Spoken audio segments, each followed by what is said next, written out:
I feel really grateful for my past. And I feel really grateful that happened because it was literally a 1 in a million slip on a banana peel and one of my very first auditions, just turning 18, and I booked it. But these are the scars of an entrepreneur. I don't believe in failure. I like the concept that FAIL, F-A-I-L, stands for a faithful attempt in learning.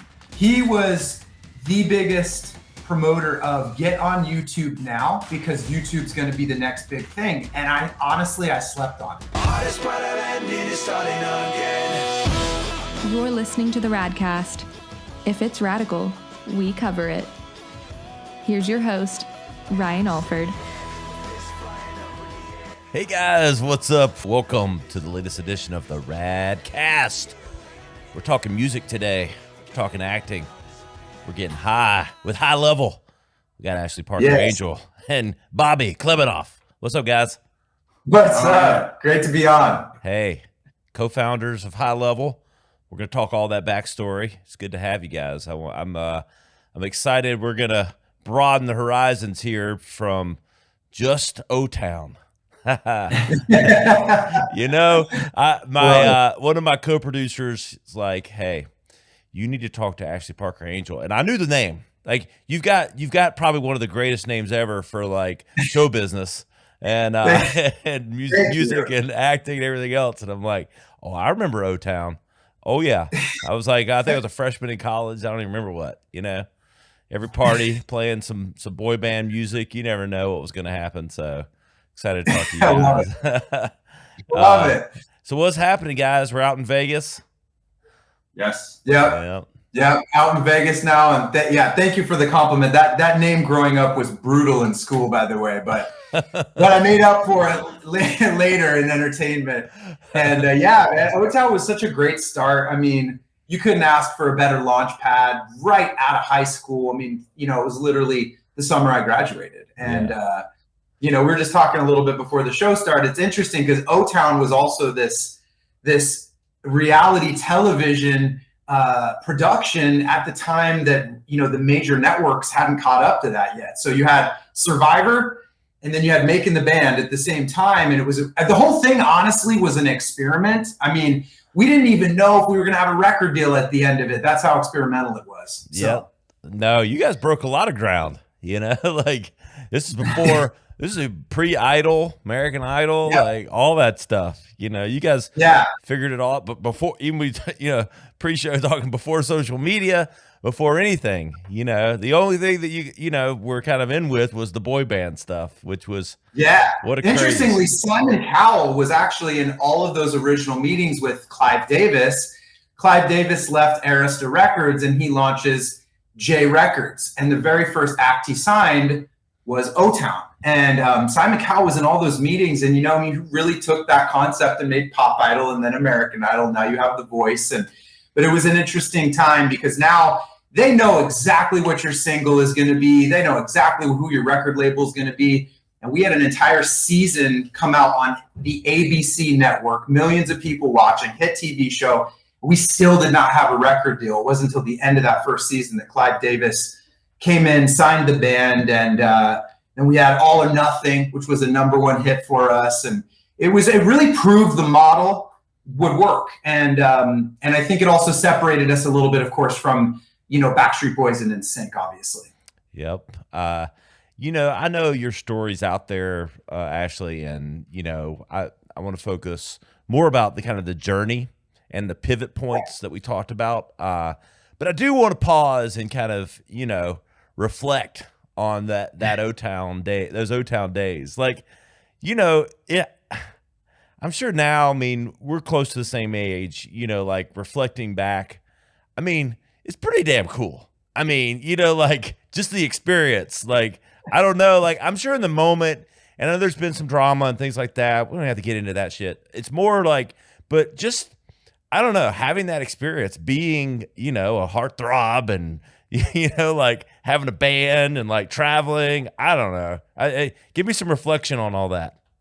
Yeah, no, it was a crazy time, perhaps the craziest ever. And, I don't thank you for the compliments and the kind words. I don't think of myself that way. I was just this hometown kid. I come from a real small salt of the earth town, Redding, California.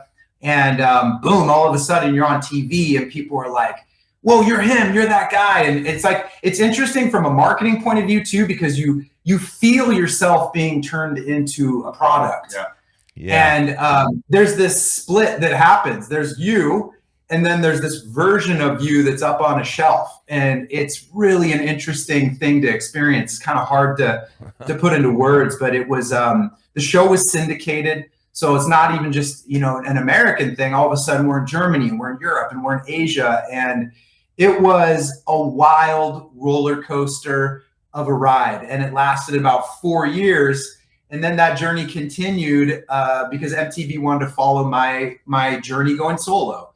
And I signed a solo record deal with Universal. And then I did the whole thing over again on my own. And it was it's the power of television, really. And both iterations of my music career have also been connected to these television vehicles. And that's the medium. And we'll talk a little bit more about the emergence of social media, but it's just such a powerful medium to be on television and to also have hit singles at the same time. And that's how I ended up meeting Bobby Klebanoff, who's my business partner now. We actually started in entertainment. He was my manager for a very long time, all the way through the Broadway years and everything. But it's just, I feel really grateful for my past. And I feel really grateful that happened because it was literally it's a 1 in a million slip on a banana peel. And one of my very first auditions, just turning 18, and I booked it. I respect people that appreciate their past. I've had some people on the show, and we've talked to others about coming on the show, and we've kind of avoided it.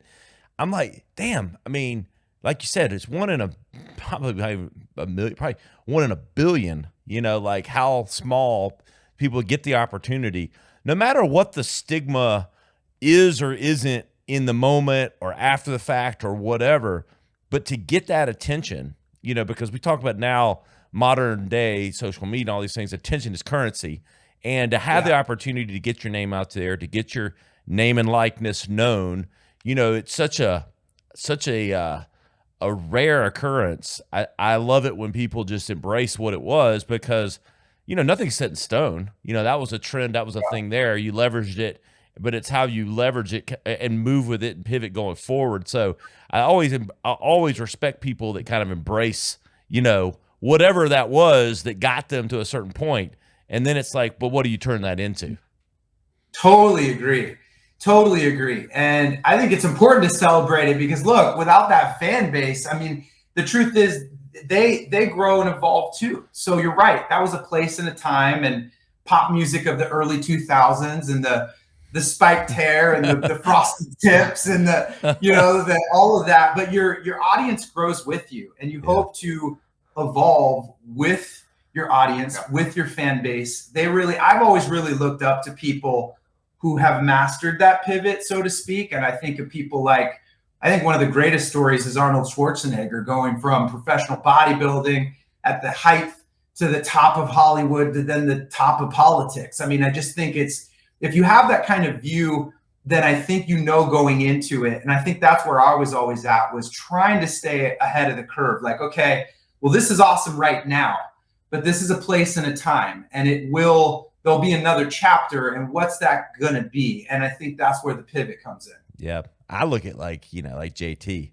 I mean, Justin Timberlake. The same thing. It was kind of like just that persona being in the boy band or whatever, and whether it was cool or not cool, who gives a shit? But everybody thinks JT's cool now. I mean, absolutely. And because he's leveraged. I mean, obviously he's talented motherfucker. Like, let's be honest. Like, it's like he's made his own. Because he's super talented and he's got just a nose for popularity, knowing the music, the stuff. But now, he's one of those as well. Just kind of pivots into it. But all right, before we talk to me.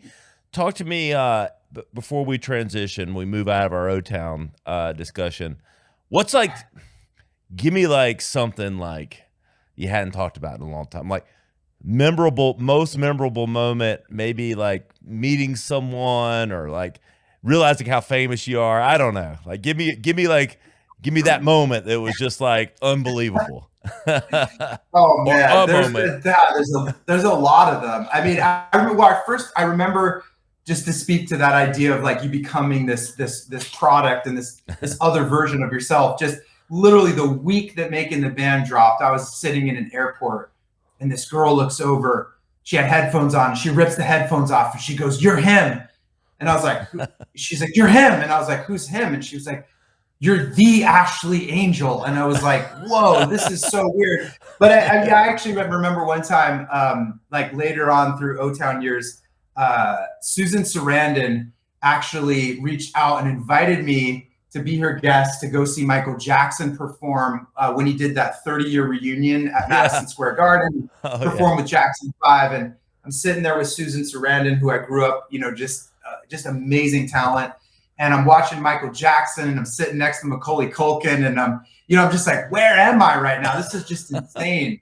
And, it was just a lot of experiences like that. But then you meet celebrities and you realize, look, these are just people. These are just people who are obviously very talented people, but that veil sort of comes down a little bit and you realize, look, these are just human beings like the rest of us.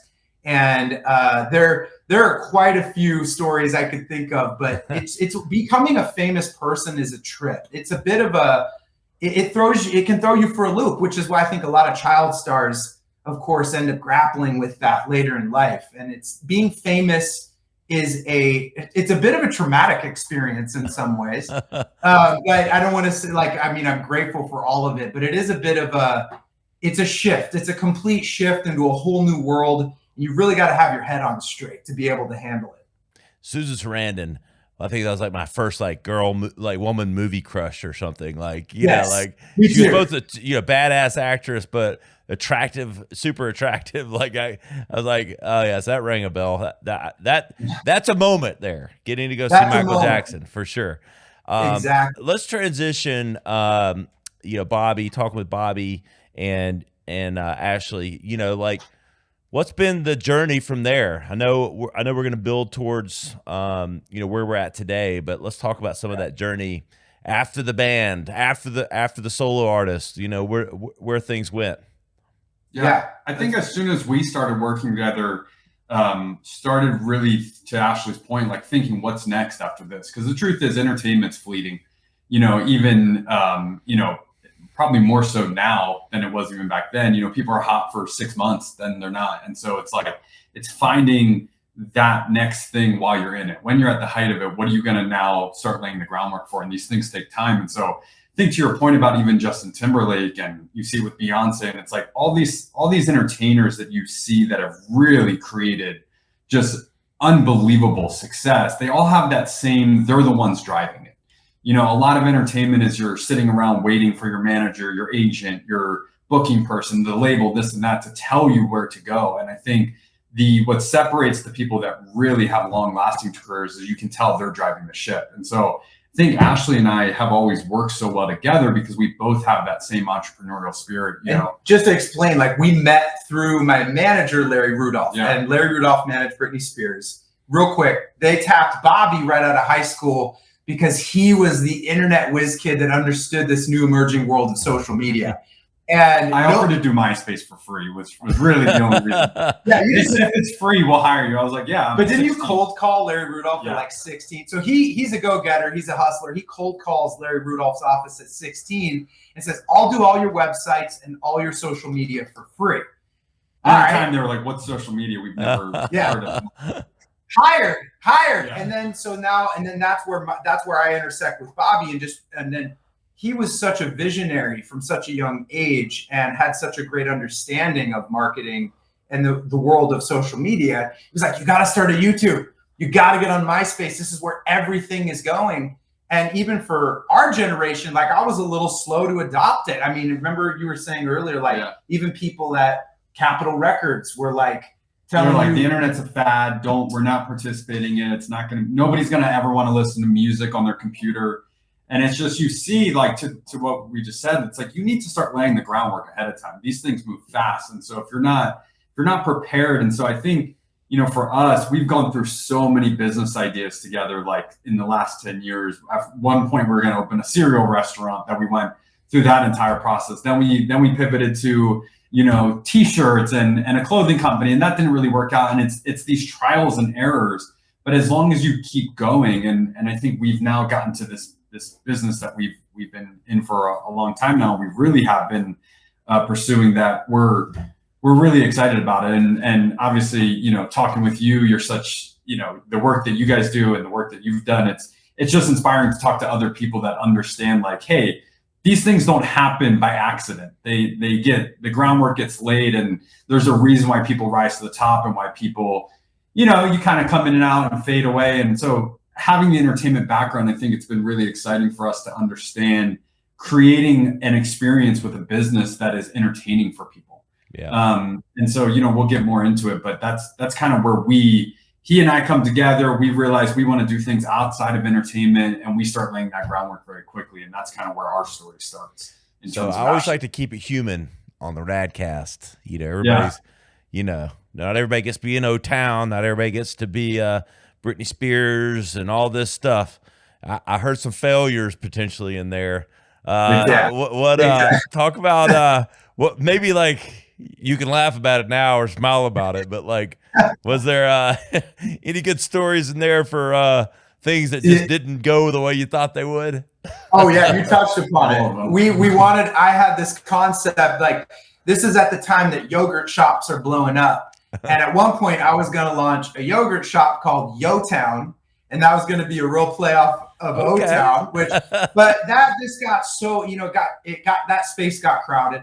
And so I thought, I love cereal. What if we had a yogurt style shop, but every flavor of cereal, and you got different flavors, milk, and you could go, we called it Cereal Spoon, and we spent a big chunk of money getting that company incorporated. And we were dropping, this is when I was doing Hairspray on Broadway, but it was that entrepreneurial spirit that he was talking about, like, what's next? How can we leverage all of this attention into something in business, knowing that entertainment is a roller coaster ride, and you're going to be up and down no matter who you are. And that was very expensive. And then realizing that the pitfalls of that was that trying to open a spot in New York and what it would cost and all those things, trying to do it on our own dime. I mean, we spent a lot of money and lost a lot of money, but you learn that lesson as an entrepreneur. And then I was also 17 at the time. We went to get a business loan, and they were like, we're not giving you a loan. And I was like, why? And he was like, well, you're 17, you have no history or experience. And I was like, all right, well, that one's not going to work. So that would crash and burn in about a year. I kind of like the cereal concept. As a guy that likes some cereal, I mean, who doesn't like cereal? Well, I will say we were a bit ahead of the curve on, and I think it was even a Shark Tank concept. Serial Killers is actually a successful company. That's the same concept. So there's a little plug for Serial Killers. They have that exact concept. They proved that it would work, and it's been a successful. They have many locations, and but I was just trying to. As an entrepreneur, you think about, like, what do I love? What am I passionate about?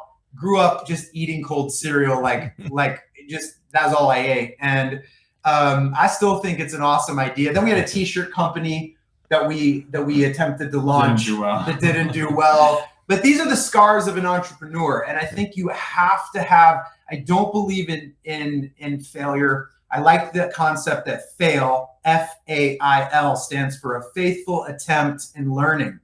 There's no such thing as a mistake. I call it being on the mistake learner's high.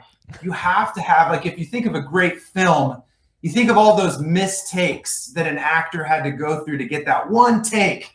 But all those mistakes leading up to that beautiful Oscar-winning take of the film, you wouldn't get there if you didn't have all those mistakes that led up to it. So I think it's important to reframe how you view mistakes on the entrepreneur's journey. 100%. So I couldn't have said it any better. And look, you already had a win like no one else has ever had, so like, and the two of you, rising together. So you can't be greedy, Angel. I feel like your dad there, can't be greedy. You've had more wins than anybody's ever had, or 99.9% of the people. So speaking of wins, we got the Wicked poster behind you. You mentioned some Broadway stuff. I know that's been part of the journey. What got you into Broadway?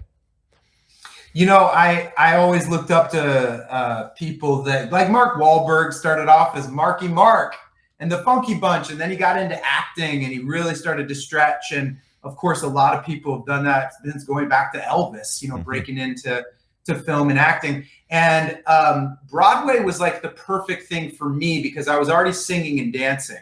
Yeah. And you have to be able to have that. And then it was very meta because the first show I got was Link Larkin, the lead of Hairspray, who plays a teenage star on a show that's patterned after Dick Clark's American Bandstand. So his is in Hairspray, it's the Corny Collins show, but It was a very meta role. I was in it with Lance Bass from NSYNC was playing Corny Collins. It was like a rock concert. We had George Wendt from Cheers playing the Edna character, which is of course the character in drag that plays the mom. So it was just an amazing time in my life, and it was 2 years. Started off as a sort of what seemed like a stunt cast. And there was a 12-week contract, and they re-signed me 4 times, and I ended up doing it for 2 years. And then that led to Wicked, which was really my dream role, and did that on both the tour and then on Broadway. So thousands of performances on Broadway, and also just getting into a slightly different audience there because a lot of the Broadway audience is also international. Some of them may or may not have known about O-Town, but I felt like I had something to prove, which was that I'm a talent outside of just being a boy band. And that's what Broadway represented for me, was an opportunity to show, hey, I'm not just this guy who you might think of as the spiky-haired blonde kid from O-Town. I've actually got some chops. And that's what that was an opportunity for me to try to prove myself in that world. Because as much as it was a win, the truth is when you're in a boy band, you get pegged. It's just like if you're in a sitcom, it's sometimes you see a sitcom star, it's like the biggest sitcom, but they can never break out from that role. And it's challenging to try to get people to see you as something else. And that's been my journey after that. It was an amazing success, and O-Town will be, I have nothing but like appreciation for it and gratitude. At the same time, it's been challenging to try to pivot out of it and be taken as more than just the quote boy band guy, if that makes sense. Oh, it makes total sense. I mean, George Costanza, from Seinfeld, like half that cast has never done anything but that. I mean, even Jerry's Seinfeld struggled a bit, he's got very few things to worry about. His stand-up has been amazing, and what is he, probably like still top 10 most wealthiest people in Broadway, or excuse me, Hollywood. But those royalty checks. He's done okay. I don't feel too bad for him, but I'm not sure George has ever landed anything else. But you're right. I mean, it's like I'm sure it's not like they're taking seriously. It's just they can't get out of that frame of reference. It's just like, you're this 18-year-old kid still, like, or whatever, and now you've got other abilities. But obviously you've proven them. Being on tour, we talked, pre-episode, you even came through the hometown here of Greenville, South Carolina, with the Wicked tour. I remember the buses and everything else being around, clogging up all the traffic. Yes. So any future plans on the Broadway thing? I mean, is that kind of, I know we're about to pivot here a bit, but any future in Broadway, or are you still interested? I think I will make my return to Broadway at a certain point. And I think the last show I did, we were starting to, Bobby and I were already kind of creating the journey and the storyline of where I was going, which was into fitness and health and wellness. And interestingly, it starts on social media as a 90-day fitness challenge. And this is something I did all throughout the Broadway years. So a lot of people were like, he's on Broadway.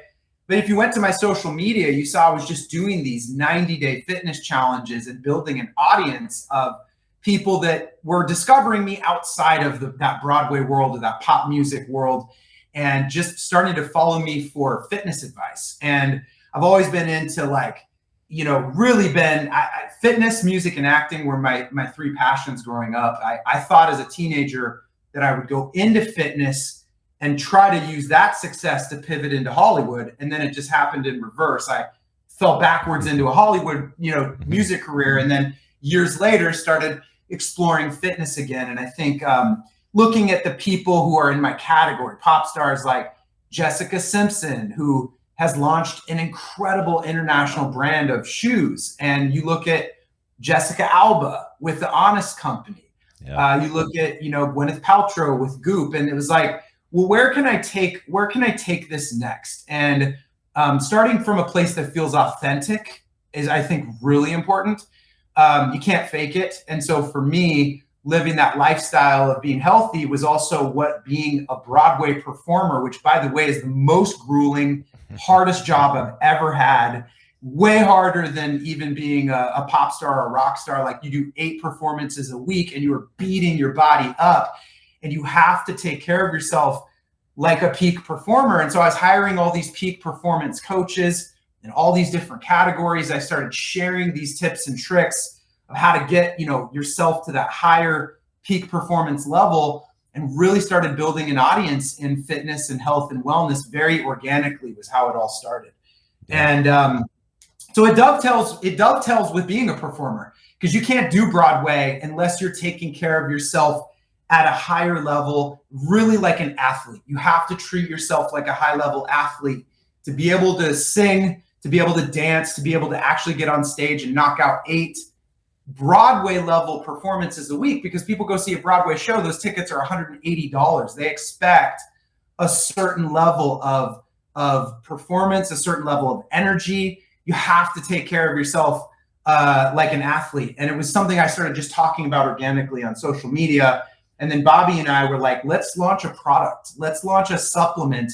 And the very first concept was, I love caffeine, but I'm also caffeine sensitive. So when I perform, if I have coffee, it makes me too jittery because I'm already feeling nerves from performing. And so we created a product called Next Level Focus. We literally, out of our closet, we launched it on Amazon. It became a bestseller, and the concept was it's an energy product that has caffeine, but it's for people that are caffeine sensitive. So it's got a couple ingredients in there that actually counteract the adrenalizing effects of caffeine. And this just came from being a coffee lover and reading message boards on the internet. If you take L-theanine, which is a supplement people use for anti-anxiety, it's the #1 popular supplement for anti-anxiety. You put that in your coffee, you'll have such a smoother caffeine experience. And I thought, well, if people are putting this in their coffee, let's just make it a supplement. And it hit. And that was how High Level Supplements was born, literally from an apartment closet, and launched as an Amazon company, of course, in this new age of fulfilled by Amazon, which has been ironically great. I gained 40 pounds while he was on Broadway, because I would just come to New York and go to get cheesecake and bagels. And so I've always been on the business side. I don't have a lick of musical talent. I got kicked out of trumpet class growing up. So it's our talent stacks have aligned well in terms of, but we'll backtrack a little bit in terms of the business, and we don't want to talk too much, but, I started working with a woman, Nicole Winneman, who was widely regarded as the brand endorsement agent in Hollywood for music. She did Ellen's American Express deal with Candies, Justin Bieber with Willy Wonka. And what happened was the kind of market started to shift where endorsements weren't really doing as well anymore. These big $100 million, Britney and Pepsi deals, because people started to get a little wiser to, hey, that doesn't mean they use the product. Didn't Britney get caught drinking Coke? No, Bieber got caught saying that his favorite candy was a Cadbury product instead of a Willy Wonka. It was right. Whatever. But long story short, so it started to pivot to celebrity-owned businesses instead, and that's when you started to see Jessica Simpson come up with the shoe line, and Sarah Jessica Parker with shoes, and Jessica Alba with Honest Company, and and my background has just been working with other serial entrepreneurs, mentors. Bert Bedrosian's both of our mentors, who invented Life Alert, I Fall and I Can't Get Up, and was an early investor in the UFC and Tap Out. And so when he started doing Broadway, like he said, we were like, we have this great audience that we can capitalize on. We have a social media presence. let's start laying the groundwork on this visual medium of Instagram. He looks good. We can kind of, use it as an excuse to basically show off more physique shots and those kinds of things, knowing that eventually we're going to build this audience and then we're going to monetize it. And that kind of was where we started with it. Yeah, I love that. I'm glad you pivoted into the social aspect. I wanted to talk about that and how, what leverage that's brought, and, building off of Ashley's audience, obviously, both from the O-Town days to the Broadway, to everything like that. What has been kind of the social media approach, both for High Level and Ashley's popularity? Well, I think it's important to also focus on pain points, like you said, and the journey, the ups and downs. Like, he was the biggest promoter of get on YouTube now, because YouTube's going to be the next big thing. And I slept on it. I was like, I'm not sure. I just don't know if this is really going to take off or not. So I missed the boat on YouTube hard, like so hard. Yeah. Years. If we have sound effects on our Friday episodes, if I had those, I'd be playing the read my lips. No. Yeah. You got it wrong, Ashley. Yeah, I did. I got it dead wrong. And so when Instagram started to come up, really started blowing up around, like, obviously I think it was 2012, 2013, 2014, somewhere around there. I was like, I'm not missing the boat on Instagram. I'm not missing the boat. So the very first 90-day fitness challenge I started telling that story was back in 2014. And that segued with all of the Broadway touring, and then going and then Wicked. And then I did the tour, and I did the Broadway show. So it was like 2.5, 3 years of my life. And I'm telling these stories, and it's working. And I'm gaining this audience that's also outside of pop music. And now, of course, we see the emergence of TikTok. And I think, but then you have the Clubhouses of the world where, it seems like it's going to be the next big thing, but then it fizzles. And so if you'd watched the Radcast 3 years ago, you would have known Clubhouse was not going to be the next big thing. I got more audio of that than anyone. I told everybody, no. It's hard. And everyone's looking at you like you're like, just trust me. Trust me. No, I've done this a long time. It made no sense because everyone was in podcast was growing, and you listen to podcasts when you have time. So live audio is when you may not have time. So it never made sense to me that you had to listen to audio only when it was live. I was like, no, I listen to my podcasts when I'm at the gym or on my time. Yeah. You don't want to participate always in them. And that's the same frustration. I mean, you probably see it just in your business, Ryan, like when you're trying to convince a client, like, hey, you need to do this, and they're pushing. And that's kind of, in terms of that pain point, I was like, hey, this is something we need to focus on. And now TikTok, yes. TikTok, TikTok, YouTube 10 years ago, yes. But, it's the other thing is, like, social media is work.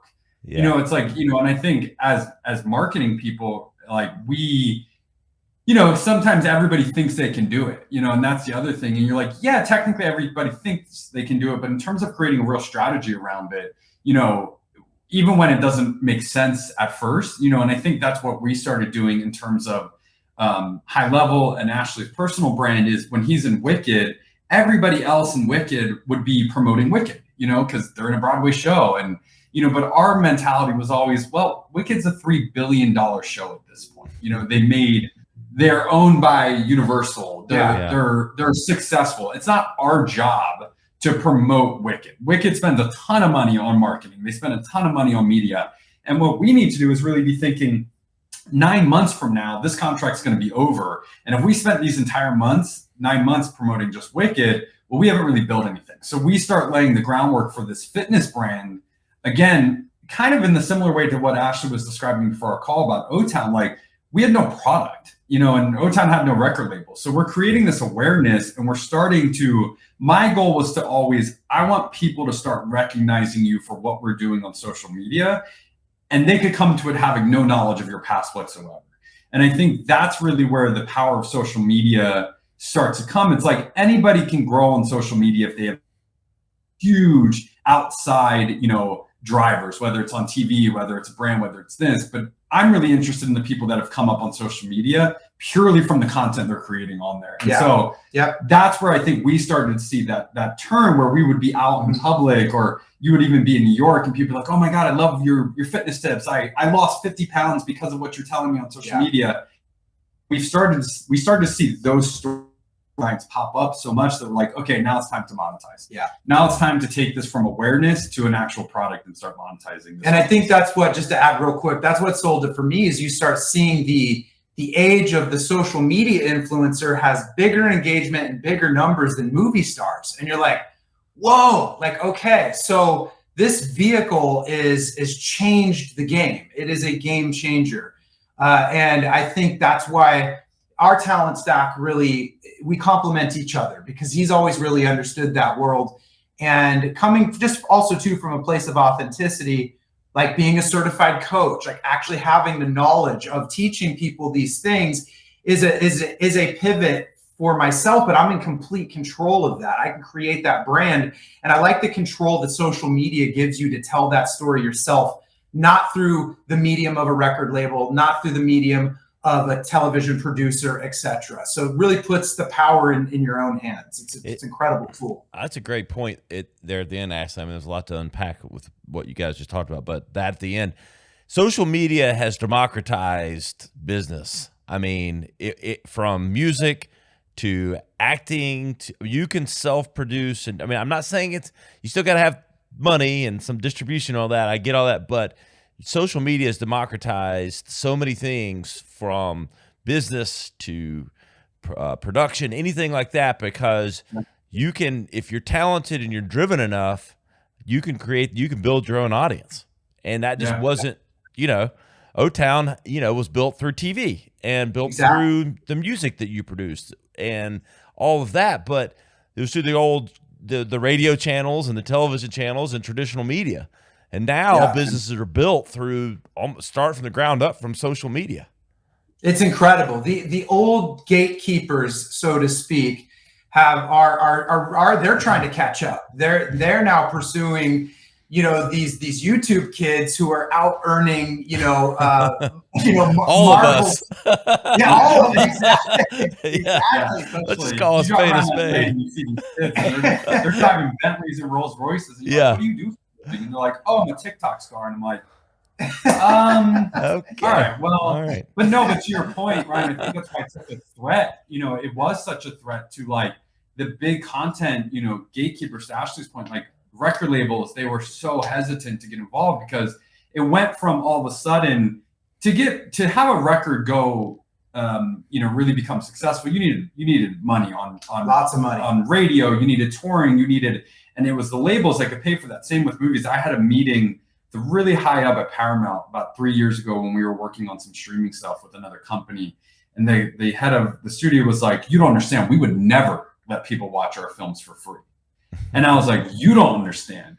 It's not that you're going to let people. It's like, you will have no choice. You will have to find a different way to monetize your content, because this idea that you will never let people, watch things for free, it's like, it's so backwards at this point. I think COVID accelerated, right, our push to this kind of new world of content consumption, content development, content distribution. But that's what we saw with the fitness thing too, where it was like, all of a sudden we go from, people are in gyms, and then COVID, and people are like, how do I work out? And that's where we saw like, wow, we need to pivot very quickly to create a product and sell it, because people need this. And it was really developed as a need, and people just coming to us and be like, hey, your products are working for us, but I want to know, how do I take this to the next level?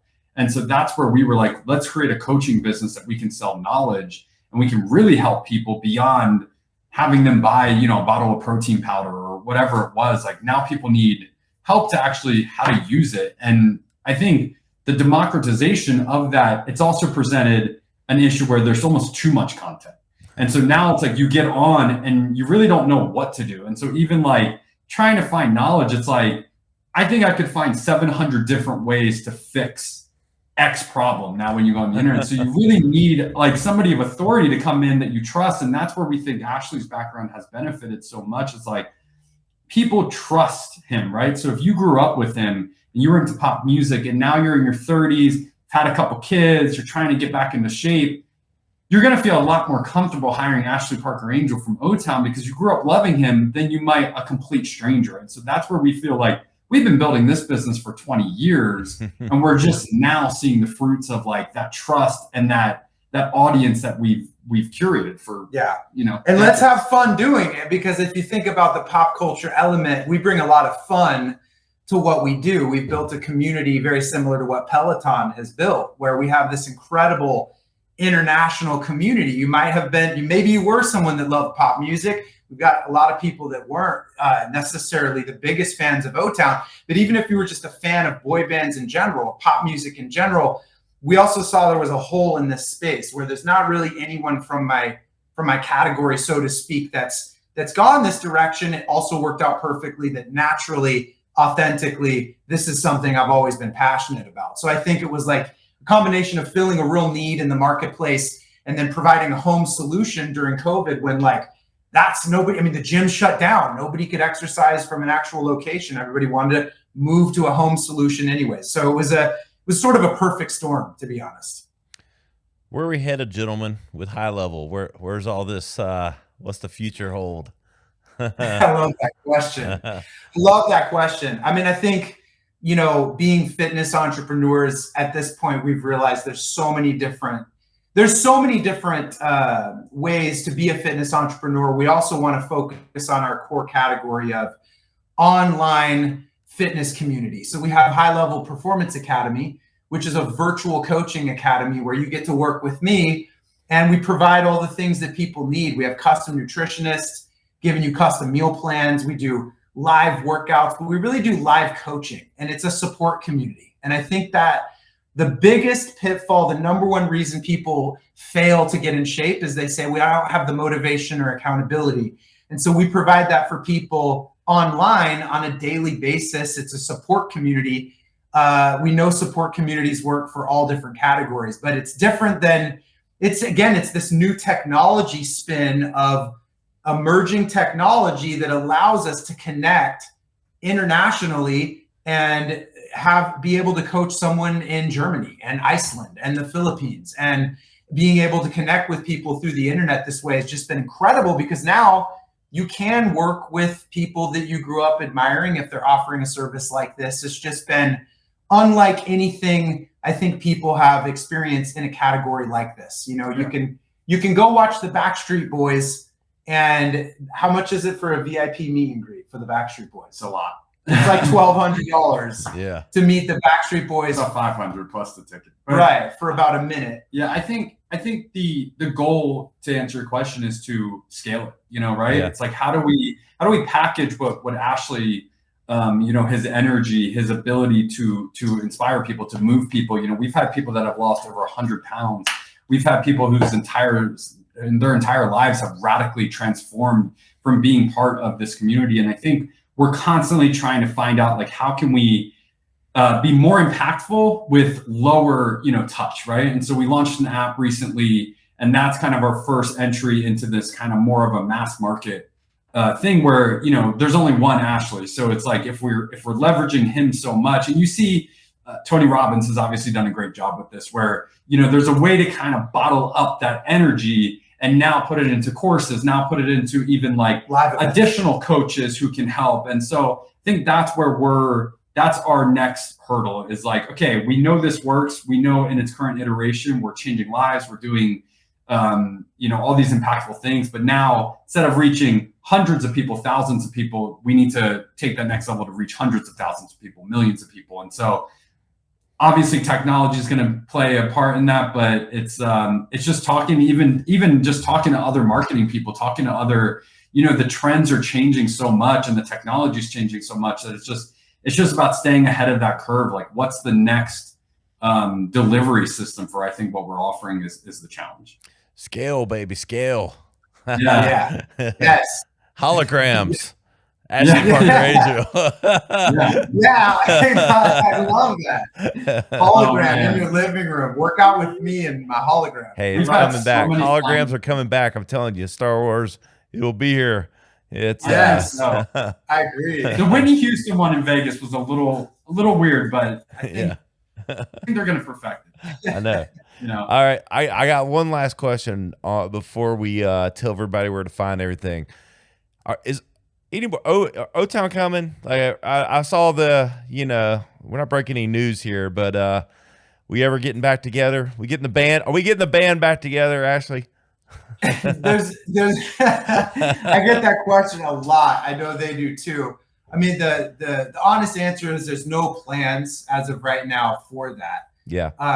And we've had some brief discussions, but there's been no solid plans. And it's this new direction I'm going in is it's so full time, to be honest. Like, to have the time again, step back into being a band, it would cost me a lot in terms of the business that I now run. And so you get to a point where I think when you are pivoting, you start realizing you have to make a decision. Yeah. And you have to start, if you are going to rebrand yourself, you can't be all over the place. And I think being a peak performance coach, like working with people one-on-one, like he said, helping people change their lives has been so rewarding for me on a spiritual level. For me, it has been, I love performing, and awesome to see someone in the audience enjoying your performance. But now I'm working with people one-on-one to help them level up in their personal lives. And the feedback I get from people daily, like Jeff, who I helped lose 100 pounds, is like, it is just an unbelievable experience when you help someone change their life. I feel like I went from jobs to career to now finding my purpose. And that is a very powerful thing to find. I'm in my 40s now, and I think this is the direction I want to stay headed in.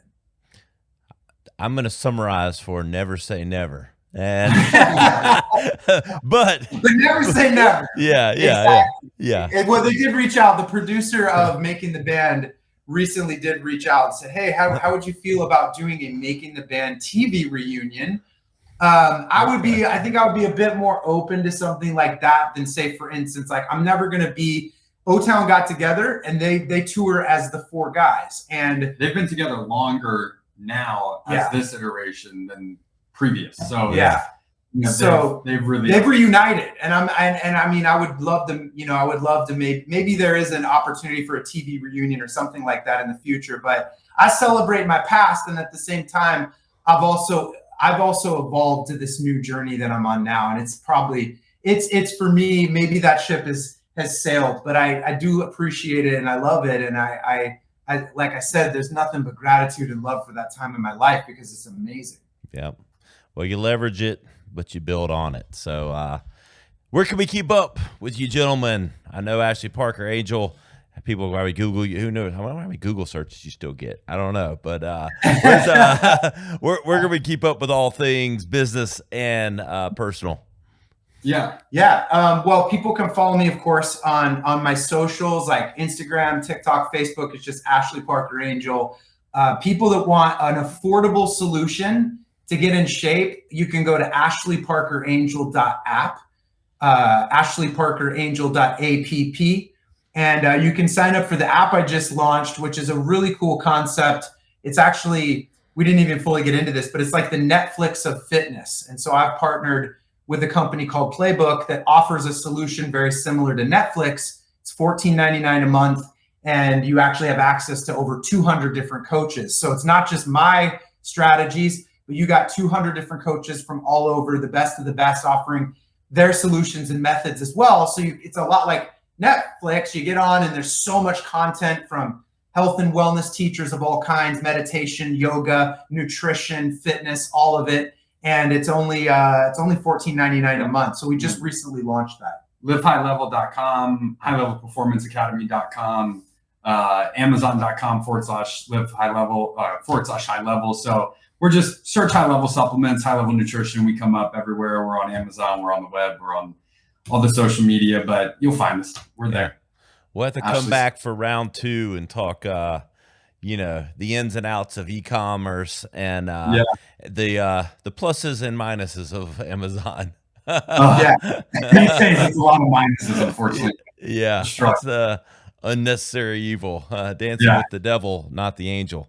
And they know it. Amazon knows it's a necessary evil. So. Gentlemen, it's been a pleasure. I really appreciate you coming on.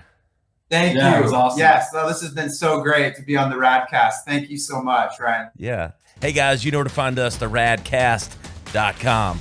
Search for Angel. You'll find all the content from today, all the highlight clips, everything you need to know about High Level, Bobby, Angel, everything. You know where I'm at, Ryan Alford on all the platforms. Go follow me on TikTok. I'm blowing up. We'll see you next time on the Radcast.